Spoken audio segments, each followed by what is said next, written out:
오라, 우리가 굽혀 경배하며 우리를 지으신 여호와 앞에 무릎을 꿇자. 그는 우리의 하나님이시요 우리는 그가 기르시는 백성이며 그의 손이 돌보시는 양이기 때문이라. 하나님은 영이시니 예배하는 자는 반드시 성령님에 이끌려 진리를 따라 아버지께 예배할지니라. 아멘.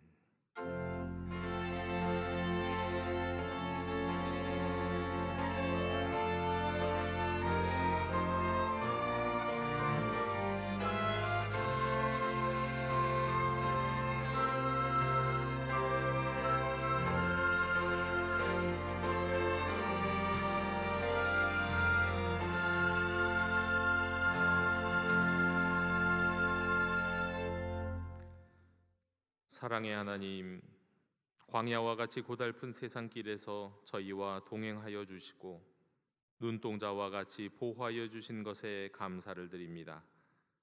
오늘 이렇게 거룩한 주일을 허락하여 주시고 우리 몸과 마음에 건강을 주셔서 예배하는 백성으로 불러주시니 감사합니다. 삼위일체 유일하신 하나님께만 영광을 돌리며 예배하는 이 시간, 세상과 나는 간 곳 없게 하시고 구속한 주님만 바라보게 하옵소서. 세상의 온갖 무거운 짐과 걱정과 근심을 내려놓게 하시고 넓으신 주님의 품에 안겨 평안과 안식을 누리게 하옵소서. 죽음을 이기고 부활하신 예수님 이름으로 기원하옵나이다. 아멘. 다 함께 자리에서 일어나셔서 오늘 이곳에 계신 성령님을 찬양하시겠습니다.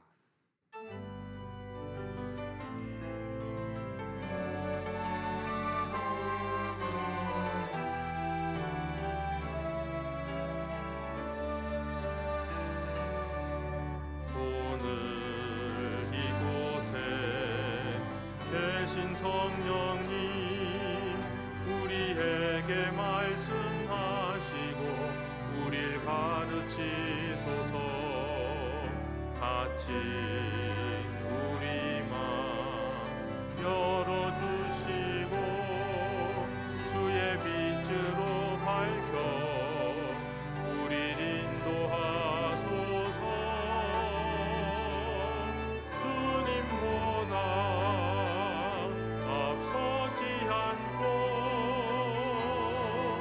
겸손하게 주님의 말씀 기다리니 주님 손에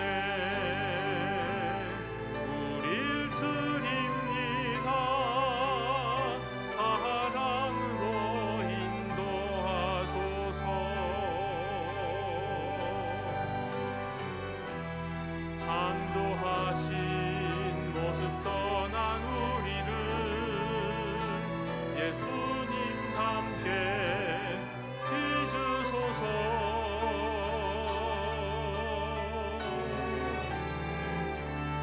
주님보다 앞서지 않고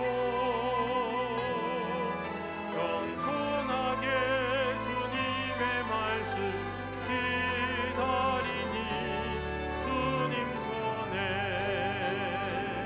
우릴 드립니다. 사랑으로 인도하소서. 사랑으로 말씀하소서.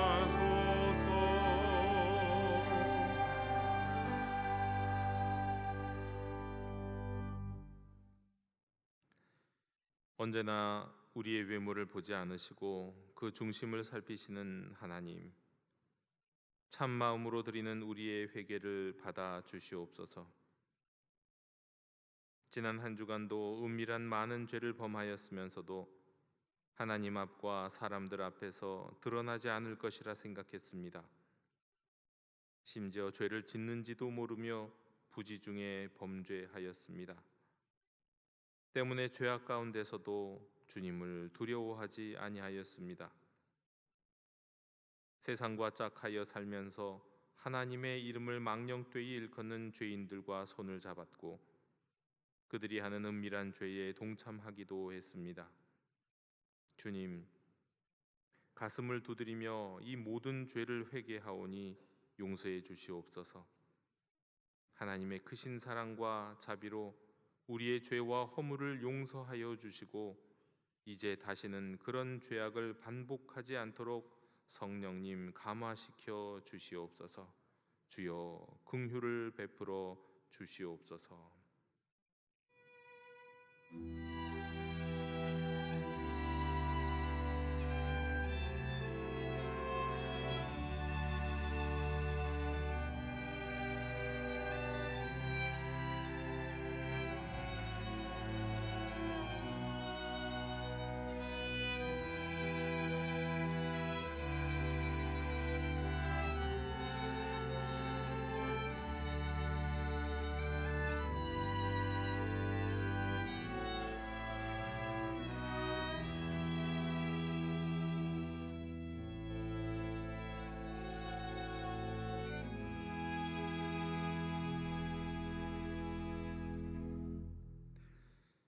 여호와는 은혜로우시며 긍휼이 많으시며 노하기를 더디하시며 인자하심이 크시도다.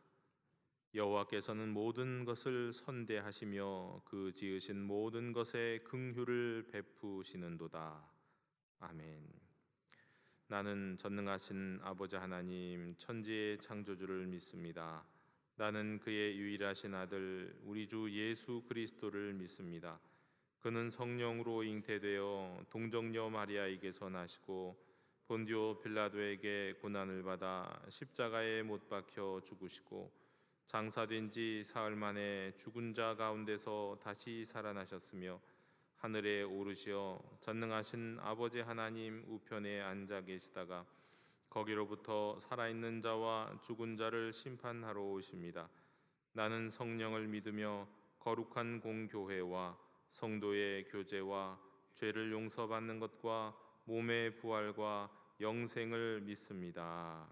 아멘. 다 함께 자리에 앉으셔서 성시교독 50번을 교독하시겠습니다.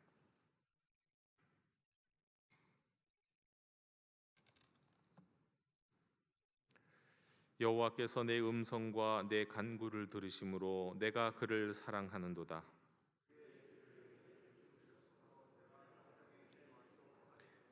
사망의 줄이 나를 두르고 스올의 고통이 내게 이름으로 내가 환난과 슬픔을 만났을 때에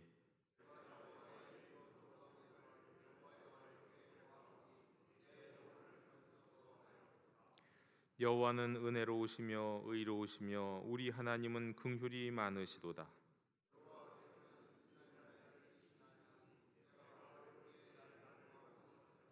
내 영혼아 내 평안함으로 돌아갈지어다. 여호와께서 너를 후대하심이로다.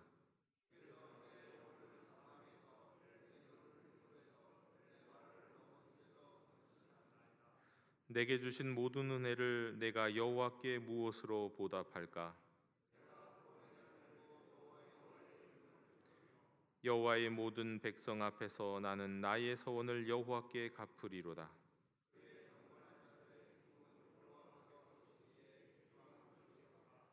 아멘.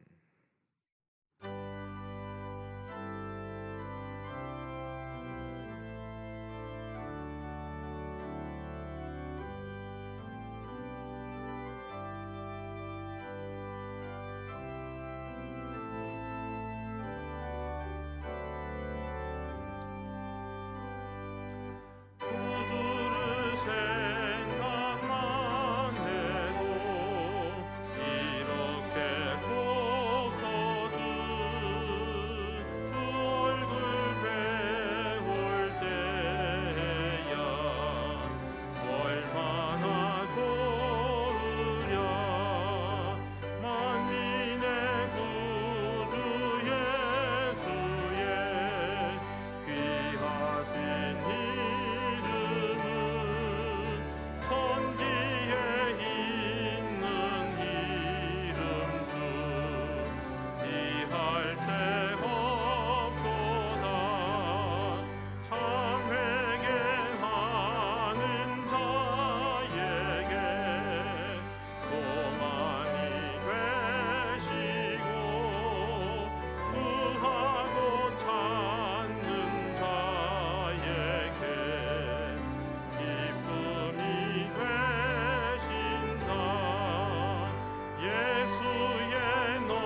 할렐루야.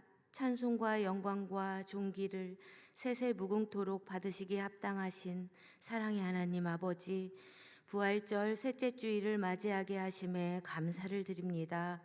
죄에 빠져 죽을 수밖에 없는 죄인들을 구원하시려 십자가에 달려 죽으시고 부활하셔서 부활의 첫 열매가 되어주신 우리 주 예수님의 크고 놀라우신 사랑과 은혜에 매일매일 감사하고 또 감사를 드리며 찬송과 영광을 올려드립니다. 부활 신앙을 가지고 산다 하면서도 지난 한 주간 우리의 삶은 헛되고 헛된 세상의 유혹을 떨쳐버리지 못하고 물질에 욕심부리고 이웃에게 시기하고 질투하며 사랑과 나눔의 삶을 살지 못했던 지난날의 잘못들을 아버지 앞에 다 내려놓고 회개하오니 이 모든 잘못들을 용서하여 주옵시고 깨끗하게 씻어주셔서 감사하고 거룩한 마음으로 드려지는 은혜의 예배가 되게 하여 주옵소서.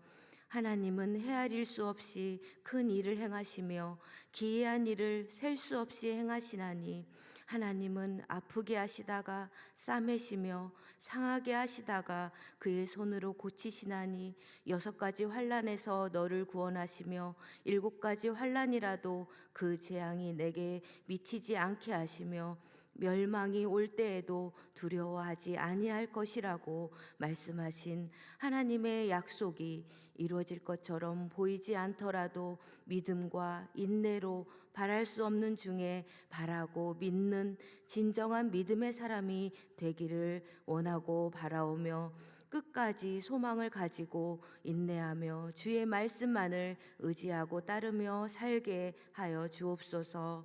자비가 풍성하신 하나님, 성령 충만함을 우리 마음에 부어주셔서 영적으로 혼란스러운 이 시대에 정죄함으로 죄를 범치 않게 하시고 우리의 마음에 위로와 평강을 주셔서 가정에 참 평안이 떠나지 않게 하시고 성령으로 가득 채워 주옵소서.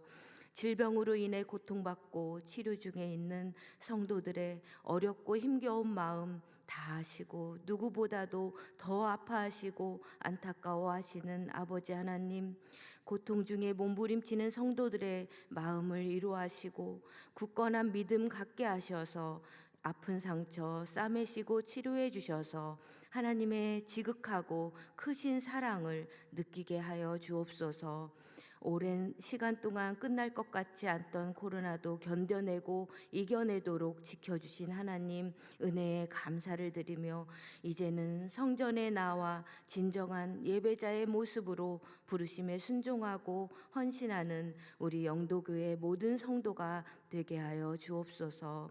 매일 성경 말씀 묵상을 통해 매일매일 말씀 가운데 부어주시는 하나님의 은혜를 풍성히 경험하게 하시고 교회와 가정이 다음 세대를 굳건히 세워가게 하시며 영도교회와 한국교회가 십자가 복음 안에서 하나님의 이름을 영화롭게 하는 공동체로 서게 하셔서 나라와 민족을 위해 기도하는 믿음의 공동체가 되게 하시고 이 땅에 빛과 소금으로 선한 영향력을 끼치는 교회가 되게 하옵소서.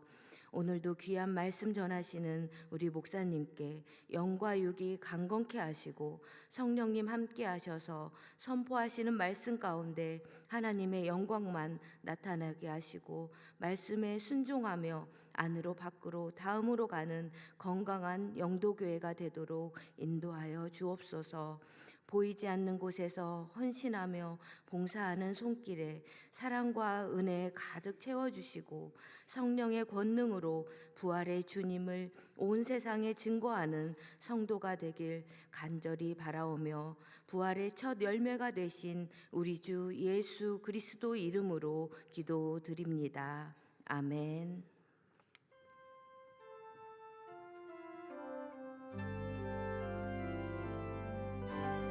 하늘에 계신 우리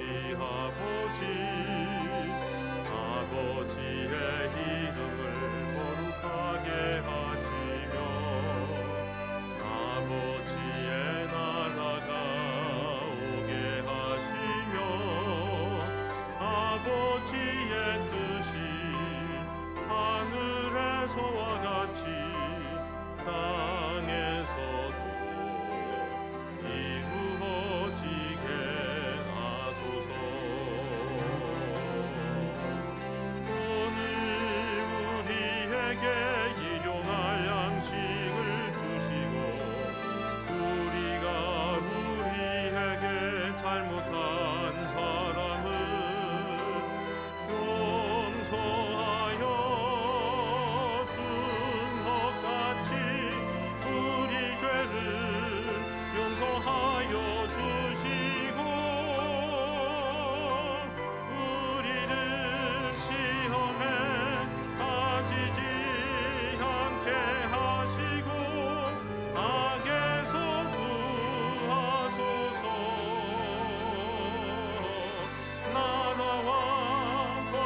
교회 실천을 전해드리겠습니다. 우리 앞뒤에 계신 분들과 함께 평화 인사 나누시겠습니다. 주님의 평화를 빕니다.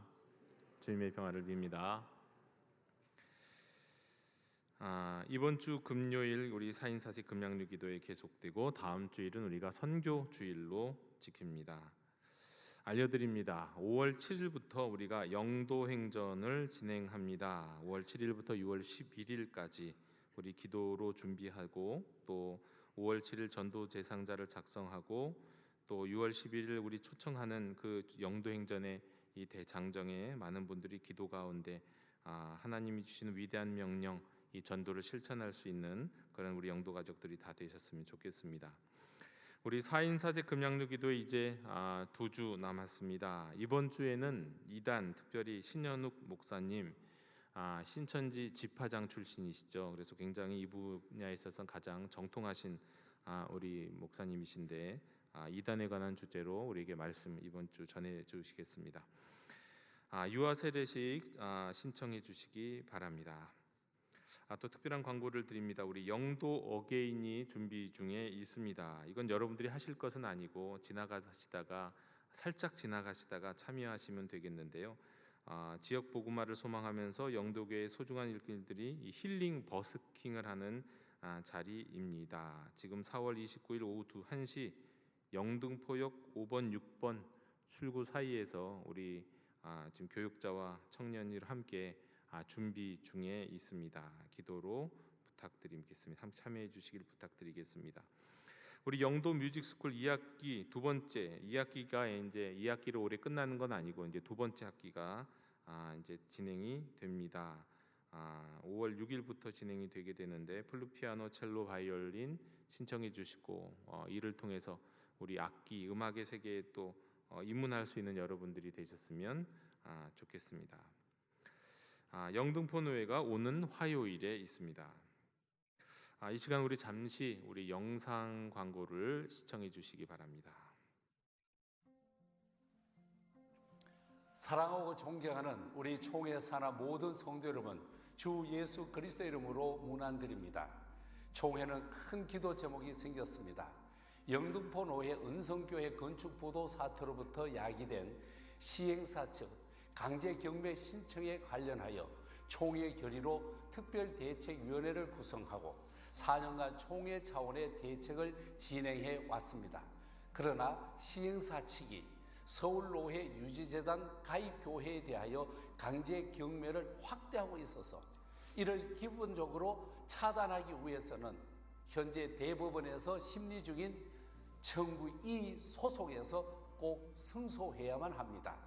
이 소송에서 패소하면은 그 피해가 한국교회에 엄청나므로 우리 모든 성도님들의 탄원 서명 운동을 전개하고 있습니다. 이에 전국교회 성도님들께서 필히 서명에 적극 동참해 주시면 정말 감사하겠습니다.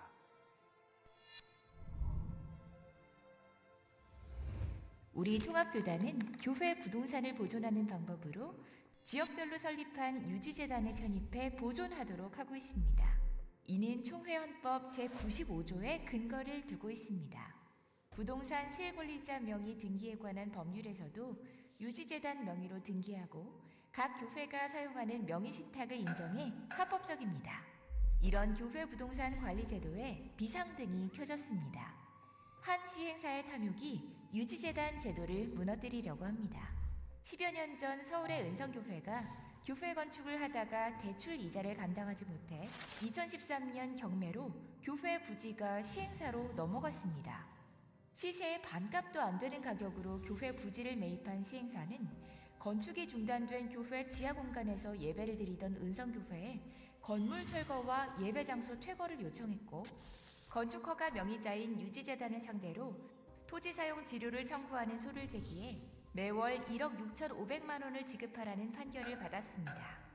은성교회가 건축을 계속하려는 욕심으로 법정 지상권을 주장했기 때문이었습니다. 이후 재단이 명의신탁 관계를 주장하자 시행사는 은성교회를 상대로 소를 제기해 동일한 내용의 판결을 받아 2016년 초에 교인들을 내보내고 교회 부지에 새 사업을 시작해 지난해 임대주택 429세대를 완공해 입주까지 완료했습니다. 그런데 수년이 지나 지료 지급 판결을 이행하라며 서울노회 소속 10개 교회 부동산에 강제 경매를 신청한 겁니다.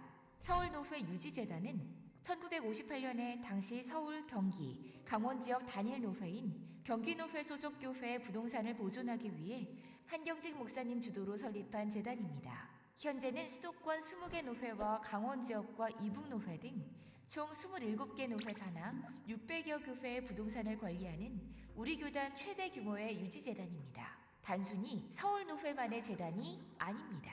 따라서 재단에 가입돼 있다는 이유만으로 은성교회가 부담할 지료를 다른 교회들이 부담하라는 것은 부당하다고 서울노회 유지재단이 청구 이의 소송을 제기했습니다. 판결 내용이 실체적 권리관계와 맞지 않아 강제집행이 권리남용에 해당될 수 있다는 법리를 주장하는 겁니다. 소송은 현재 대법원의 최종 심리 단계에 와 있습니다. 교회 재산을 유지 보존하기 위한 유지재단 제도가 계속 유지 발전되기 위해 하급심에서 인정하지 못한 유지재단 제도의 의의를 대법원이 인정해 주기를 기대하고 있습니다. 청구 이의 소송이 좋은 결과로 마무리되기를 함께 기도해 주십시오. 진리의 기둥과 더 살아계신 하나님의 집인 17개 교회가 탐욕스러운 한 시행사회에 심각한 고통을 당하고 있습니다. 또한 자칫 이단 사이비 교회로 넘어갈 수가 있습니다. 대법원에서 지혜로운 판결이 내려지도록 탄원서 서명에 적극 참여 부탁드립니다. 감사합니다. 우리 예배 끝나고 나가실 때 서명에 동참해 주시면 감사하겠습니다. 5월, 6월 우리 매일 성경 큐티 책이 사무실에 준비되어 있습니다. 신청하신 분들은 사역국에서 모두 찾아가시기를 부탁드립니다. 우리 교우 동종 및 모임 및 안내는 모두 주보와 광고를 참고해 주시면 되겠습니다. 이상으로 교회 실천 모두 전해드렸습니다. 이제 다 함께 자리에서 일어나셔서 말씀을 위한 찬송을 함께 부르시겠습니다.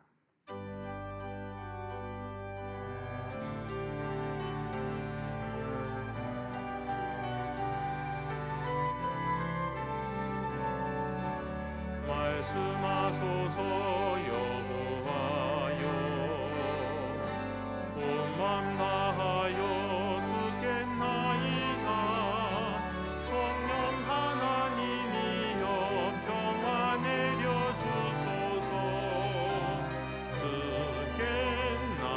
듣겠나이다.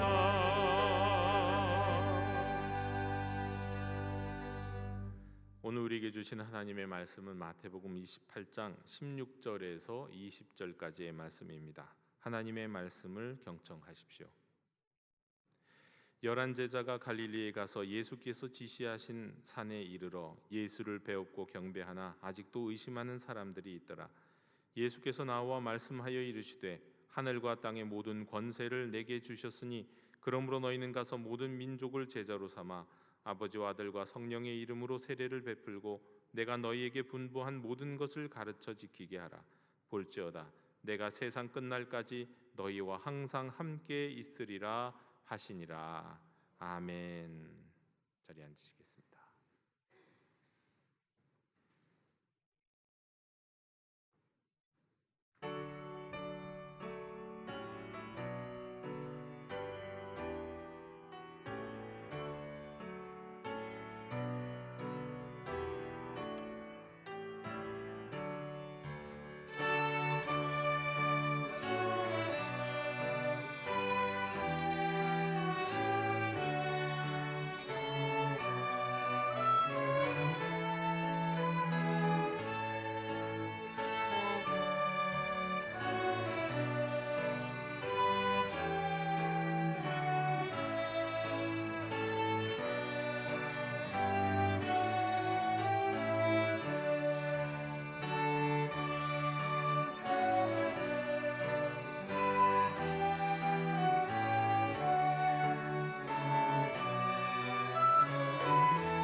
아멘.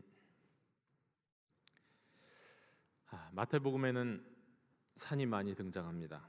많은 일들이 산에서 이루어졌습니다. 예수님이 시험 받으실 때도 산이 등장했고, 예수님이 그 고귀한 산상수훈을 말씀하신 곳도 산이었습니다. 예수님이 이 땅의 몸이 아니라 부활의 몸을 미리 입으시고 시공을 초월해서 모세와 엘리야를 만나셨던 곳도 산이었습니다.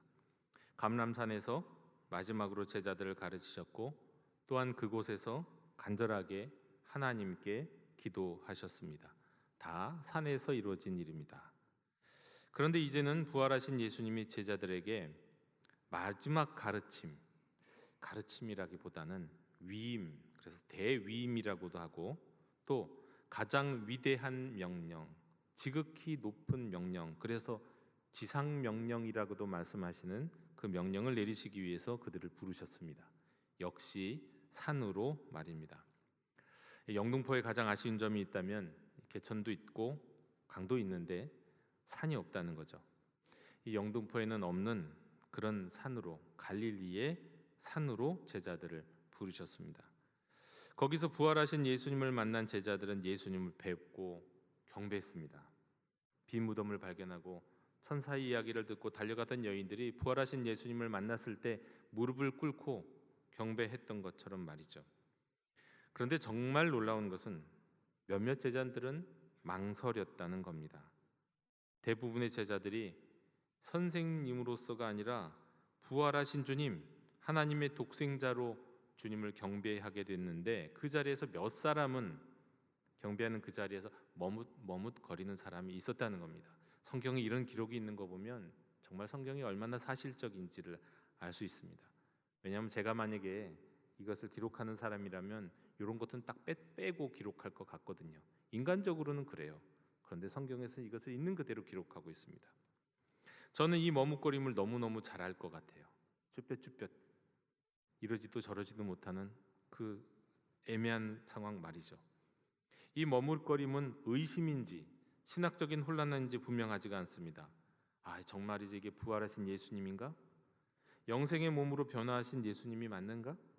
이게 소생하신 게 아니라 부활하신 거니까, 호련히 변화되신 몸이시니까 이게 이전과 외모가 똑같지 않아서 이게 예수님인지 아닌지, 부활하신 것인지 아닌지를 의심했을 수 있습니다. 또 유대인은 오직 한 분 여호와만을 경배해야 되는데, 엊그제까지만 해도 내 스승으로 섬겼던 그분을 이제는 경배해야 된다는 것, 아무리 부활하신 예수님이라고 하더라도 그분을 경배하는 것이 합당한가 하는 신학적 혼란이 있었을 수 있습니다. 저는 개인적으로 제가 만약에 그 자리에 있었다면 경배하는 쪽보다 머뭇거리는 편에 있었을 거라고, 지금의 제가 갖고 있는 원래 타고난 성격에 따르면 99% 확신합니다. 아마 저는 머뭇거리는 쪽에 있었을 가능성이 높습니다. 여하튼 마태복음은 이러한 예수님을 부활하신 예수님을 경배하는 것이 매우 당연한 것이라고 말씀하고 있습니다. 이어 예수님께서 제자들에게 나와서 말씀하셨어요. 하나님이 나에게 하늘과 땅의 모든 권한을 주셨다. 이 말씀은 아버지께서 아들에게 모든 권한을 주셨다는 건데, 이거는 부활하신 예수님이 그 모든 권한을 받으실 자격이 있었고 받고 그 권한을 사용할 수 있는 분이다, 이거예요. 자격이 되고 그럴 수 있는 능력이 있는 분이 됐다는 거예요. 이제는 부활하신 주님, 영생의 주님이시기 때문입니다.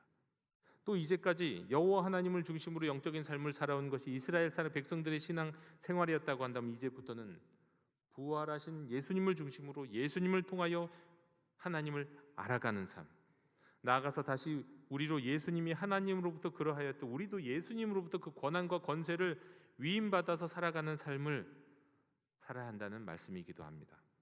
그리고 결론적으로 이 말씀은 이 세상을 이제 예수님이 다스리신다는 거예요. 예수님이요.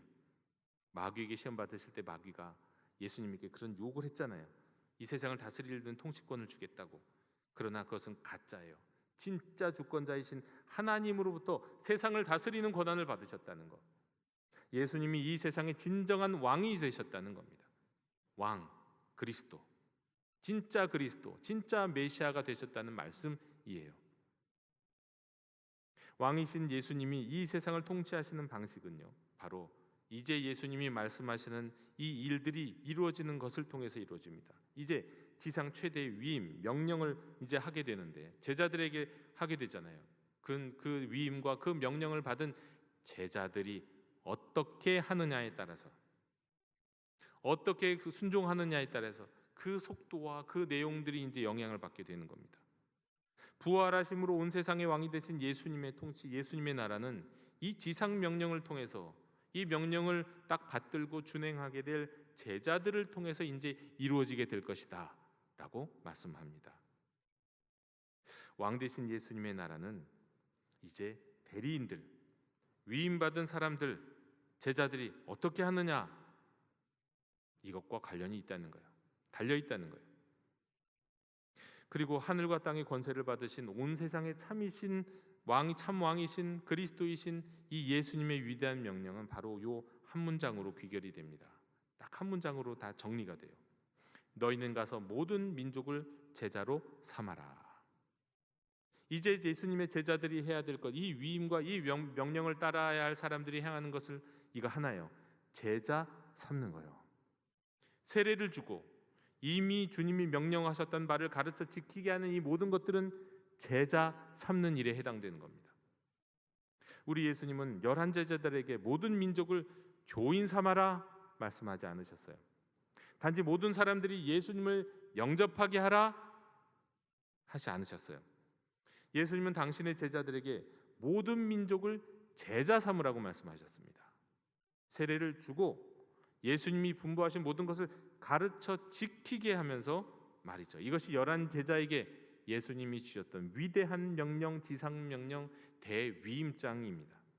그리고 이게 이제 남은 제자들의 사명, 목숨 걸고 지켜야 될 사명이 되는 겁니다. 조금 아쉽지만 마태복음에서는 제자들이 제자를 삼으며 가르쳐 지켜야 할 것을 아주 명확하게 말씀하지는 않으세요. 다만 내가 너에게 분부한 것, 이미 이야기한 것을 가르쳐 지켜라 라고 말씀하세요. 그래서 좀 더 이 제자들이 끝까지 해야 될 이 사명이 좀 더 무엇인가, 가르쳐야 할 것이 무엇인가 알고 싶은 마음이 있습니다. 정확하게 제자가 해야 될 일이 좀 더 구체적으로 뭐라고 얘기해야 될까요? 하나, 둘, 셋, 우리가 세 가지라고 얘기하는 거, 보통 3대지라고 얘기하죠. 만약에 제자의 사명을 세 가지로 우리가 정리한다면 어떻게 정리할 수 있을까요? 자, 그런데 여러분, 이렇게 제자가 해야 될 일, 제자의 사명, 제자들이 가르쳐 지키게 해야 될 것, 이미 예수님이 분부한 그것이 무엇인지를 이야기하기 전에 먼저 우리가 질문해야 될 질문이 있습니다. 여러분이 주님의 제자로 부름받았다는 사실에 동의하십니까? 이거보다 조금 더 직접적인 질문을 드리죠. 여러분은 예수님의 제자입니까? 아마 많은 분들이 예수님의 제자로 부름받았다는 것에 대해서는 동의하실 거예요. 부름받았죠. 그런데 지금 제가 예수님의 제자입니까? 라고 물을 때는 그 질문에 대답할 때 주저하시게 될 거예요. 왜냐하면 제자가 되어야 한다는 것은 인정을 하는데 내가 제자가 되었는지는 자신이 없기 때문에 아마 그럴 겁니다. 그럼 또 이런 질문도 드리겠어요. 이건 아마 여러분이 대답하시기 그래도 좀 쉬울 것 같은데 정말 한번 대답해 보십시오. 여러분은 그리스도인입니까? 이거 대답 못하세요? 여러분은 그리스도인입니까? 이게 대답이 안 나오시나요? 큰일 났습니다. 다른 건 몰라도 내가 그리스도인인데 이 질문에 대답이 안 나오시면 이거 어떡하나. 이건 제가 심각한데 목회자로서 굉장히 심각한 위기가 느껴져요. 근데 사실 우리 마음속으로는 여러분 그리스도입니까? 라고 누군가가 물으면 네 라고 아마 다 대답하실 수는 있을 거예요. 아마 네라고 대답. 왜냐하면 다시 말해서 그리스도인이냐는 질문에는 동의하실 거예요. 그런데 아까 제가 먼저 드렸던 질문, 제자냐고 물으면 내가 제자인가? 제자가 되어야지 이거는 생각하시는데 내가 제자냐? 라는 것에 대해서는 확실하게 대답이 안 나오실 거예요. 여기에는 그릇된 기준이 자리 잡고 있습니다. 여러분, 그리스도인이 되는 것은 어렵지 않고 제자가 되는 것은 어렵다는 생각 때문이에요. 그리고 그리스도인이 되는 건 최소한의 무엇만 있으면 그리스도인이고 제자가 되는 것은 한참 뭘 더 가야 한다고 생각되는 그런 기준이 있기 때문에 그렇습니다. 그리스도인은 적어도 내가 예수님 영접하고 세례받았으면 난 이제 그리스도인이지. 그렇죠? 우리는 그렇게 생각하는 경우가 있어요. 그 제자가 된다고 한다는 건 좀 더 고난도에 순종을 해야만 하는 것 같아요. 그런데 이런 생각들은 많은 우리 그리스도인들의 생각일 뿐만 아니라 사실은 세계적인 신학자의 목회자들도 좀 그렇게 구분하는 경우들이 많아요. 제가 가지고 있는 책 가운데 이제 로안 윌리엄스라고 하는 영국에서 가장 유명한 목회자요 신학자 가운데 한 분이 계신데, 그분이 쓰신 이제 낙권의 책 시리즈가 있습니다. 그 책의 시리즈가 2권으로 됐는데요. 시리즈가 이거예요. 첫 번째 책은 그리스도인이 된다는 것, 두 번째 책은 제자가 된다는 것. 이 책이 애초에 구분이 되어 있다는 건 무슨 뜻입니까? 이 유명한 분도 그리스도인이 되는 것과 제자가 되는 것은 다른 단계로 생각하고 있는 거예요. 그리스도인이 되는 건 기초 단계고 제자가 되는 건 그 다음 단계, 상급 단계처럼 생각한다는 거예요. 많은 성도님들이 오해하고 계세요. 나는 그리스도인이지만 예수님의 제자에까지는 이르지 못했다. 또 거꾸로 나는 예수님의 제자까지는 못 되지만 적어도 그리스도인이다. 근데 애초에 이게 말이 안 된다는 말입니다. 제자의 사전적 정의를 통해서 알 수 있는 그 의미는, 예수님의 제자란 예수의 가르침을 받아서 그 뒤를 따르는 사람이에요. 예수님을 따르는 사람이 예수님의 제자죠. 그럼 그리스도인은요? 우리는 그리스도인을 그냥 기독교 신앙을 고백하고 인정하는 사람 정도로 생각하죠. 근데 어원적인 의미에서 그리스도인이라는 얘기는 그리스도를 추종하는 사람이란 뜻이에요. 그리스도를 따르는 사람이란 뜻이에요. 따르는 사람. 애초부터 그리스도인은 예수님의 제자들에게 붙여진 호칭이지, 예수님의 제자들보다도 못한 이들, 처음 예수님을 영접하고 교회 다니기 시작한 사람에게 차등적으로 그 다음 단계로 붙여진 그런 호칭이 아니에요. 누구에게 그리스도인이라고 말했다고요? 제자들에게요. 제자들에게 붙여진 호칭이 그리스도인이에요. 따라서 본래 그리스도인과 제자는 구별할 수 있는 게 아닙니다. 나는 그리스도인이지만 제자는 못 돼요. 이런 말은 성립하지 않는 거예요. 그럼 또 이렇게 생각하는 분들도 계실 겁니다. 나는 예수님을 믿지만 제자 되기는 너무 부족합니다. 제자라고 말하기는 부족한 것 같아요. 그런데 이 말도 실은 적합하지 않아요. 왜냐? 예수님을 믿는다. 믿음, 헬라어로 피스티스. 지난번 우리 지지난주에 묵상을 주자로 했던 우리 금양로 기도회 때 우리 목사님이 말씀을 잘 정리하시더라고요. 강사 목사님이. 믿는다라는 말, 믿음이라고 하는 말에는요, 지와 정과 의 세 차원의 의미가 다 있어요. 머리로는 지적으로 동의한다는 뜻이에요. 가슴으로는 신뢰한다는 뜻이에요. 그리고요, 온몸으로는 신실함을 보여준다는 뜻, 충성한다는 뜻이에요. 믿음이란 단어에 이 세 가지 의미가 다 있다는 거예요. 근데 우리는 보통 믿음하면 지적으로 동의하고 말로 고백하는 정도를 생각하죠. 여러분, 예수님 믿는다 할 때 믿음은 애초부터 마음으로도 깊이 신뢰할 뿐만 아니라 신실하게 충성하고 따르는 거예요. 믿음이란 말에 이 말이 다 들어있는 거예요. 다시 말해서 애초에 신자, 믿는 사람은 애초부터 따르는 사람이에요. 내가 예수님 믿는다라는 얘기는 예수님을 따른다는 거예요. 사랑은 동사라는 말이 있잖아요. 믿는다, 믿음도 명사나 형용사를 넘어서 동사예요. 동사. 자, 그렇다면 그리스도를 따르는 사람은 그리스도인이요, 그리스도에게 신실한 충성하는 사람은 그리스도를 믿는 사람이고, 이걸 신자라고 하죠. 그리고 예수님의 가르침을 따르는 사람은 제자예요. 제자, 신자, 그리스도인 다 다른 말이 아닌 겁니다. 같은 말이에요. 우리는 모두 그리스도인이고, 우리는 모두 제자고, 우리는 모두 신자입니다. 문제는 다만 진짜 그리스도인이냐, 진짜 제자냐, 진짜 신자냐. 진짜 제자, 부끄럼 없는 제자, 당당한 제자가 되기 위해서는요, 이 제자에게 말씀하신 주님의 가르침, 마지막 지상 명령, 이 명령을 잘 따라야겠죠. 그래야 부끄럼 없는 제자, 부끄럼 없는 신자, 부끄럼 없는 그리스도인이 되는 거죠. 근데 예수님이 제자에게 명하신, 예수님이 분부하신 것들은 참 많은 내용들이 성경의 복음서에도 가득 차 있습니다. 그런데 오늘은 그중에 가장 기본이 되는 말씀 한 걸음 한 걸음만 집중하기를 원합니다. 나누기를 원합니다. 제가 개인적으로 요즘 재미 들린 일 가운데 하나가 뭐냐면, 최근에 이제 핫한 유행인 인공지능 챗 GPT에다가 이게 이런저런 질문을 한번 해보는 거예요. 재미있는 질문을 한번, 이거 아나? 뭐라고 대답할까? 재밌어요. 네, 질문 던져요. 예를 들면 이제 구글이나 유튜브나 네이버에다가 박경원 목사를 딱 치면 영도교회와 함께 딱 뜹니다. 네, 떠요. 그냥 떠요. 챗 GPT는 뭐라고 말할까? 박경원 목사 딱 치면 뭐라고 말할까? 그럼 뭐라고 나오냐면, 박경원 목사에 대한 정보는 제한적이므로 자세한 정보를 제공해드리기 어렵습니다. 그렇게 나와요. 근데 이건 뭐 저뿐만 아니라 우리나라 거의 모든 목사님에 대해서 이렇게 얘기해요.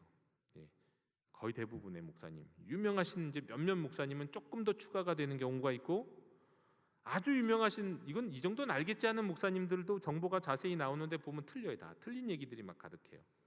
심지어 윤석열 치면 아직도 대통령이 아니에요. 그러니 뭐 이런 것들은 뭐 아직 다 신뢰할 수는 없는데, 재미있게 가끔은 아주 정확하게 중요한 것들을 딱 집어서 말할 때가 있거든요. 그래서 제가 항상 설교를 할 때도 한 번은 쳐봐요. 구글에서 검색하든 뭐라고 내든 사전을 찾아보듯이 한번 요즘 찾아보는데, 자, 의외로 잘 나오는 것이 있을 것 같아서 제자의 사명은 무엇인가 하고 제자의 사명이라고 쳤어요. 제자의 사명. 제자의 세 가지 사명이라고 했네요. 하나가 아니라 세 가지, 적어도 셋은 얘기해야겠다 싶어서. 근데 세 번 약간씩 질문을 바꿔서 세 가지를 제가 질문을 던졌는데 세 번이 다 똑같은 대답이 아니더라고요. 질문을 살짝 바꾸니까. 여하간 그 제자의 세 가지 사명을 세 가지 다른 대답으로 들었는데요. 이거였습니다. 첫 번째로 제가 질문했던 대답에는 제자의 세 가지 사명은 예배, 선교, 교제라고 대답을 했어요. 챗 GPT가. 두 번째로 하나님과의 관계를 회복하는 것, 그리고 전도, 그리고 내가 가진 모든 것을 하나님의 영광을 위해서 사용하는 것. 아, 은혜가 넘치더라고요. 그래, 이게 제자의 사명이지. 맞아, 이거야. 그리고 또 어떤 질문에서는 전도, 제자 삼기, 섬김이라고 정리했어요. 여러분, 정말이지 나름 어느 하나 버릴 수 없는 것들입니다. 그리고 주님이 가르치지 않은 게 없어요. 그런데 같지는 않아요.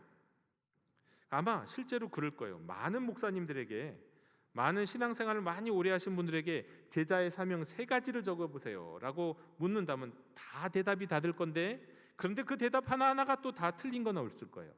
아마도 그럴 거예요. 그런데 신기한 것은 이 세 가지 대답에 공통점이 있었다는 거예요. 한 가지 공통 내용이 있었어요. 그게 뭡니까? 바로 전도입니다. 전도는 신자, 제자에게 가장 중요한 책임이에요. 전도는 제자의 사명일 뿐만 아니라 제자를 삼고자 한다면, 첫 단추로 제자를 삼으려면 여러분 뭐 해야 합니까? 전도를 해야 제자를 삼죠. 누구를 제자 삼습니까? 전도해야 제자를 삼죠. 이건 기본이에요. 그런데 그거 다 아십니까?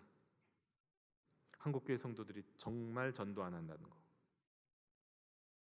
분명히 땅끝까지 증인이 되고 모든 민족에게 세례를 주면서 가르치고 지키게 하라고 하셨는데, 그러려면 복음을 전하고 복음 앞에 응답하게 하는 이 전도가 반드시 필수적인데, 전도해야 제자를 삼으니까요.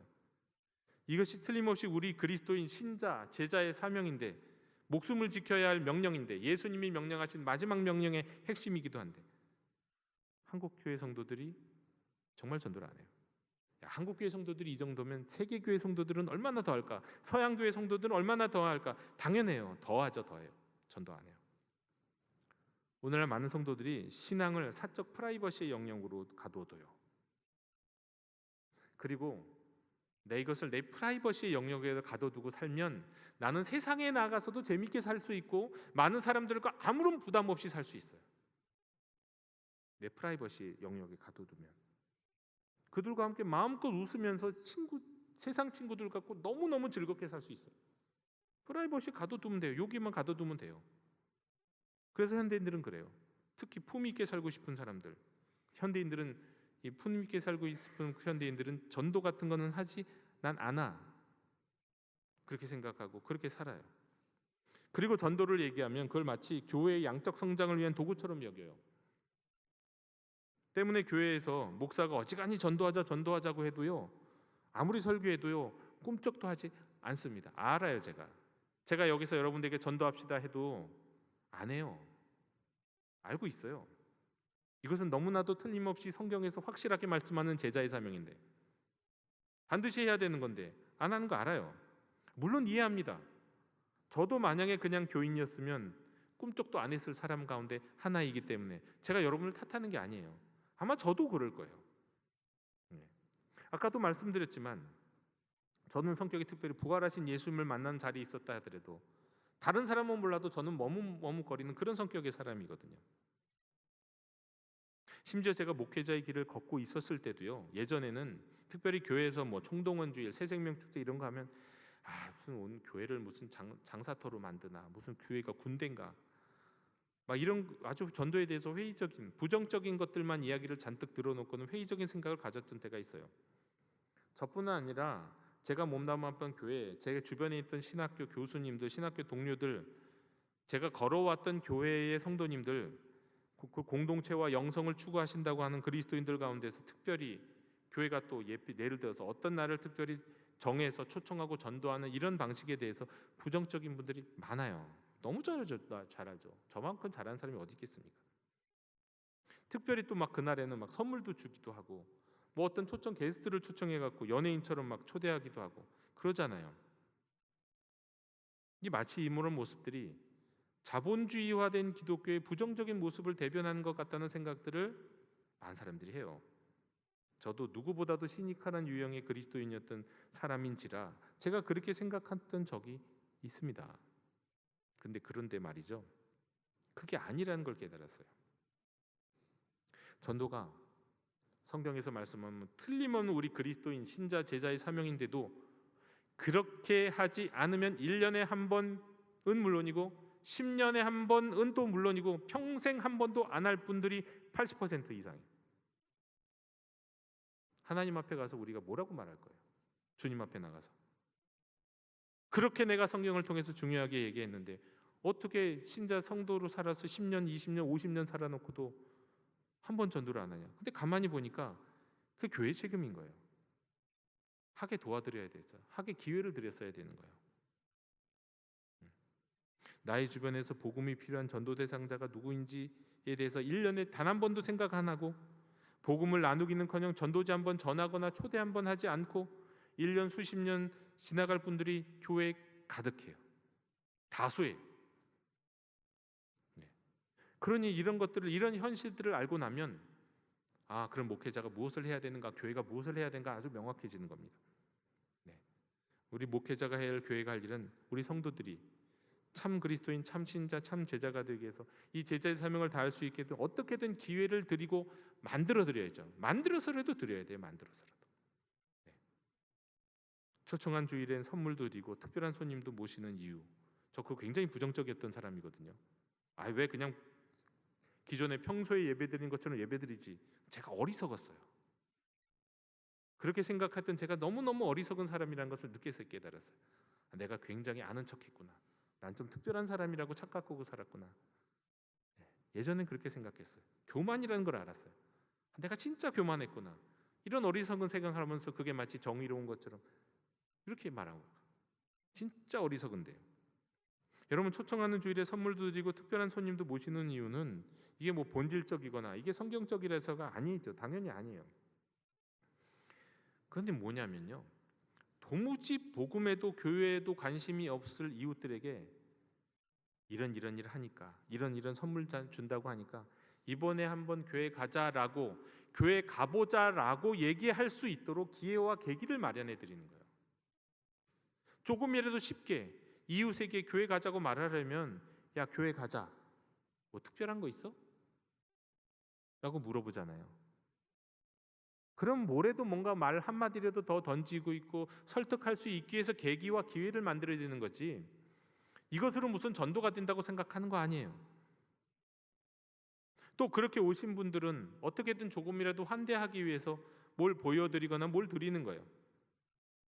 나의 이웃 가운데서 복음이 필요한, 그 복음을 통하여 구원받고 제자가 되어야 할 전도 대상자가 누가 있을지 기도 가운데 정하고 하나님이 주시는 이름을 붙들고 기도하기 시작하고 교회에서 안내해 주는 과정을 따라서 언제는 안부도 묻고 또 복음을 메시지도 전하고 다양한 방법으로 전하고 마지막에는 그 전도 대상자를 교회로 초청해서 그분들이 등록하면 그 다음에 이제 주님께서 명하신 대로 복음을 전하고 세례를 주고 가르치고 지키게 함으로 제자가 될 수 있도록 도와드리는 거. 그래서 참 제자가, 참 그리스도인이, 참 신자가 되는 그 사명을 이룰 수 있도록 돕는 거. 이 돕는 과정을 교회가 해야 된다는 것을 알았어요. 사실은 전도만은 아닙니다. 제가 사실 우리 성도님들께 그렇게 화해하고 그렇게 용서하자고 말씀을 드렸잖아요. 잘못한 것이 있으면 가서 미안하다고 말하자고요. 얼마나 많이 말씀드렸어요? 네, 얼마나 많이 말씀드렸어요. 안 해요. 도무지 하려고 안 해요. 그래서 제가 초청주일처럼 용서의 날을 좀 만들거나 화해의 날을 만들어 갖고 억지로 해도 우리 성도님들이 가족들 가운데 뭐 교회 안에서나 가족들 안에서 직장 안에서 싸움과 갈등이 있는 사람, 내가 마음으로 미워했던 사람에게 내가 용서를 구하고 이런 날 억지로 해도 만들어야겠다, 이런 생각이 들 정도예요. 그런 거 할지도 몰라요. 왜냐하면 아무리 제가 사랑하자, 아무리 용서하자, 아무리 화해하자 해도 90%는 꼼짝도 안 하시니까요. 80%, 90%는 꼼짝도 안 해요. 열심히 얘기하면 아마 20%는 움직이실 거예요. 그러나 어지간히 말씀드려서는 10%도 안 움직이세요. 제가 아니까요. 이제 해보니까 알겠더라고요. 그래서 억지로 해도 그런 날을 만들어야 되는 거예요. 그런 날을. 도무지 사랑할 줄 모르고 도무지 섬기기가 어려우니까요. 그런 기회를 드려야겠구나. 아마 그런 일이 아마 있을 겁니다. 언젠가는. 그러나 일단 오늘은 제자 사명의 기본이 되는 전도에 집중합니다. 여러분, 전도하는 방법은 다양하지만 난이도에 따라서는 크게 세 가지가 있어요. 난이도가 높은 방법부터 알려드릴게요. 첫 번째, 예수 그리스도의 가르침과 삶을 본받아서 모범을 보이는 삶이에요. 이렇게 살면 전도하는데 가장 큰 도움 되는 건 여러분도 저도 다 알죠. 근데 제일 어려울 거예요. 복음대로 사는 거, 예수님이 가르쳐 준 대로 사는 게 가장 어려운 일이죠. 그리고 내 안팎을 떠나서 나를 쳐다보고 내 이웃들이 나를 너무나도 잘 아는 사람들에게 그 모습을 보여주는 건 정말 어려운 일이에요. 두 번째는 대화를 통해서 믿음과 경험을 나누고 복음을 전하는 거예요. 이것도 쉽지 않죠. 일단 이건 좀 훈련도 필요한 것 같아요. 교육도 필요한 것 같아요. 게다가 담대함도 필요해요. 거기다가 결정적으로는 성령님의 지혜와 인도하심이 필요하죠. 자, 세 번째는 전도지를 전하거나 교회의 예배와 모임으로 와봐라 라고 초대하는 거예요. 위에 두 가지는 억지로 하는 거 힘들어요. 근데 적어도 세 번째는 억지로라도 할 수 있어요. 억지로, 심지어 교회 안 다니는 사람에게도 시키면 할 수 있는 일이에요. 부끄럽고 떨리기는 해도 가장 쉬운 방법이면서 가장 효과적인 방법이기도 해요. 이 세 번째가 굉장히 효과적이에요. 또 누구나 또 할 수 있는 방법이기도 해요. 5월이 되면 본격적으로 6월 둘째 주일, 초청주일까지 이어지는 우리 영도행전이 교회에서 시작됩니다. 그때까지 성도님들은 교회에서, 제가 또 우리 교회에서 이렇게 합시다 라고 얘기하면 그냥 하나하나 한 발자국 따라오시면 돼요. 참 다행인 것은 여러분의 목사가 세상 누구보다도 이게 수줍음이 많은 사람이라서 제가 못할 것 같은 거 잘 여러분에게 하라고 강요 안 합니다. 수줍음 많은 사람이 못할 거는 힘들 것 같은 건 잘 말씀 안 드려요. 그냥 하나씩 따라오시면 돼요. 도무지 할 수 없는 건 제가 요구 안 합니다. 지난 주일에요, 한 이웃교회에서 초청주일이 있었어요. 한 권사님이요. 근데 그 중에서 한 권사님은요, 자기 지인들 600명을 버스 대절해서 교회로 데려왔어요. 우리 교회 오늘 예배드리는 예배인원 수만큼이 그냥 한 사람이, 한 권사님이 다 초청해서 데려왔어요. 처음엔 그 교회 담임 목사님, 그 교회 교역자, 그 교회 성도들이 다 입이 딱 벌어져가지고 이건 뭐지? 어이가 없어 했대요. 어이가 없다. 이건 뭐지? 충격을 받은 거예요. 어떻게 이런 일이 있을 수 있지? 어이없어 하다가 그냥 그 권사님을 존경하기로 했대요. 그냥 대답이 그래. 그냥 존경하기로 했대요. 우리 그렇게 하자는 거 아니에요. 다시 말씀드리지만 이렇게 안 하면 저는 1년에 한 번도 10년에 한 번도 전도하고자 노력도 안 하실 분들이 우리 교인들의 80-90%라는 걸 알기 때문에 제가 설교로 열심히 제가 설교를 못하는 사람이라 설교로만 해갖고는 도무지 안 된다는 걸 알기 때문에 아무리 하자고 안 되기 때문에 그래서 하는 거예요. 그래야 더 많은 분들이 내가 전도해야 될 사람이 누구지라도 생각이라도 하고 기도라도 하고 이름도 적어보고 메시지라도 한번 보낼 수 있는 기회. 이렇게 안 하는 교회를 다니면 5년 10년 다녀도 전도할 생각을 안 하게 될 것이 너무 자명하기 때문에 그렇습니다. 그냥 이렇게 지나가면 이건 목사의 직무유기겠구나. 아무 일도 안 하고 지나가면 이건 교회의 직무유기겠구나.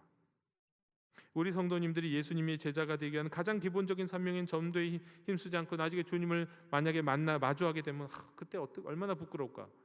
너희 교회 목사 누구야? 물어보면 저는 또 얼마나 부끄러울까요? 그런 거예요. 때문에 길을 우리 모두 함께 가는 이 길을 이 영도행전이라는 이름으로 이제 곧 출발할 겁니다.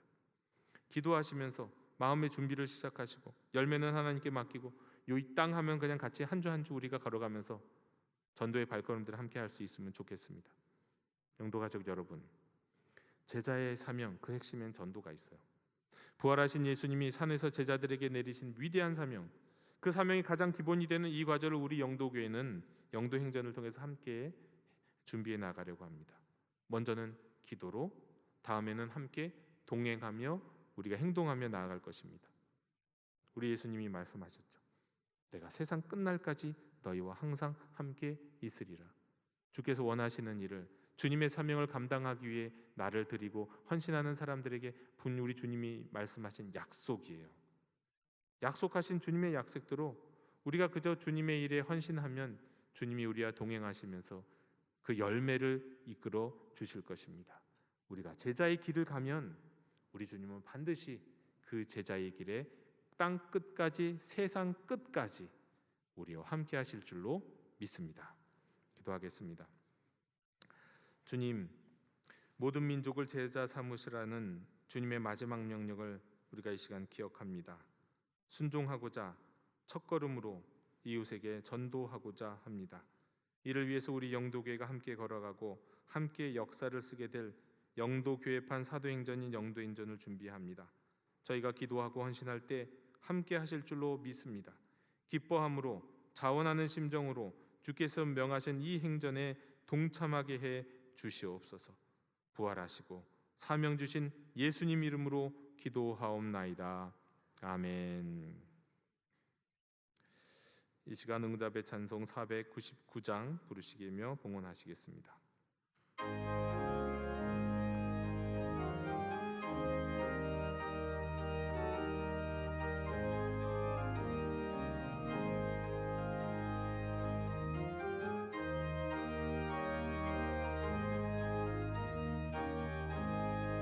흑암에 사는 백성들을 보라. 수많은 심령 멸망하겠네. 그 누가 갈까 주의 복음 들고 생명을 구원하는 모습으로. 근본새 주께 있으니 근본새 주께 있으니 너는 나서 주의 복음 전하라. 주가 너 항상 지키. 이 4절입니다. 온 천하 만민 승리의 그날에 영광과 찬송 주께 드리네. 속죄함 입어 구원 받았으니 기쁘게.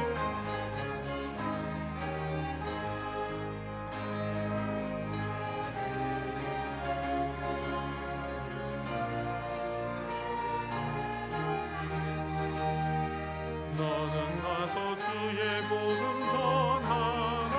주가 너 항상 지키리라.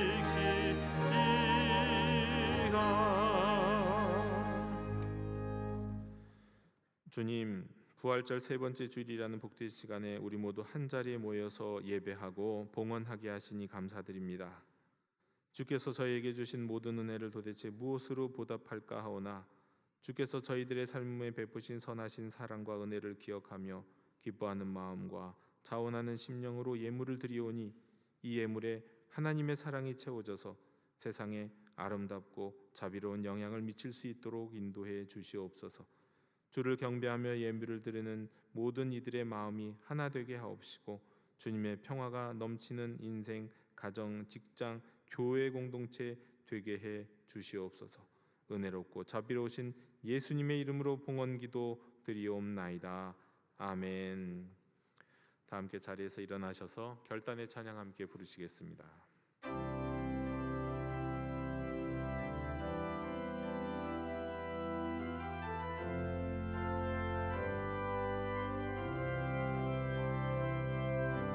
말씀 앞에서 경외함으로 주께 홀로 섭니다. 생명의 말씀 읽고 순종해 주를 예배합니다. 기록된 말씀 진리로 우리 거룩해 하며 거룩한 말씀 세세 영원히 복음이 되어 말씀하시네. 하나님 말씀에 두려워 떠는 자 그 말씀에 생명을 거는 자 한 사람 찾으시는 주님의 약속을 믿어. 하나님 말씀에 무명을 거는 자 순종하며 주 따라가는 자 영원한 하나님 나라 이뤄갈 주의 교회여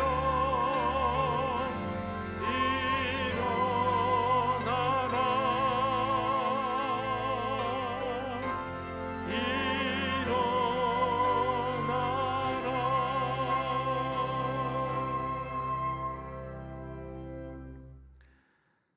지금은 제자 삼음의 본이 되시고 승천하시기 전에 제자 삼으라 명하신 우리 주 예수 그리스도의 은혜와 끝을 알 수 없는 하나님 아버지의 무한하신 사랑과 전도에 헌신할 수 있는 감동과 이에 합당한 능력과 지혜를 주시는 성령님의 충만하심이 제자로 부름받은 모든 하나님의 자녀들 머리 위에 지금부터 영원토록 함께 계시기를 축원하옵나이다.